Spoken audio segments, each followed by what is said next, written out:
बिलासपुर जिला के मल्हार चौकी क्षेत्र के ग्राम जैतपुर में एक 75 वर्षीय बुजुर्ग सियान के तरिया में उफलत हुए लाश मिले हैं। ग्रामीण मन बताइन कि बुजुर्ग भखला भारतीय रोज का भिनसर है 4 बजे के आसपास दिशा मैदान गए रही से जहां कई घंटा बीत जाए के बाद वापिस घर नहीं पहुंची, जेकर बाद परिजन मन के द्वारा आसपास खोजबीन करे गई। तब बुढ़ार बाड़ी नामक तरिया में बुजुर्ग के लाश उफलत हुए दिखिस, जिला आसपास के लोगन परिजन ला सूचना दीन, जेकर बाद मल्हार पुलिस मौका में पहुंच के लाश ला पानी से बाहर निकाल के 100 ला पंचनामा के बाद पोस्टमार्टम पर भेज दीस।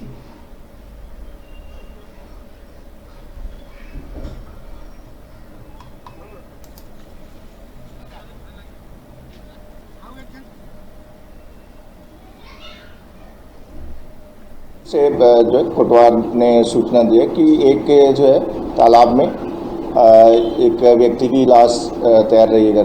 सूचना पर गए थे तो पता चला कि उसी गांव का बुजुर्ग है 45 साल का भाखला भारती।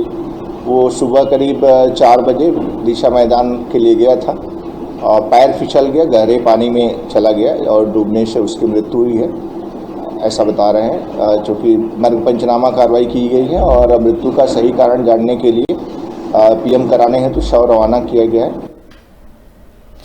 छोटे से ब्रेक पर यह रुका था, फिर आप मन बने रहो हमारे संग, देखते रहो न्यूज़ 36 छत्तीसगढ़ की आवाज।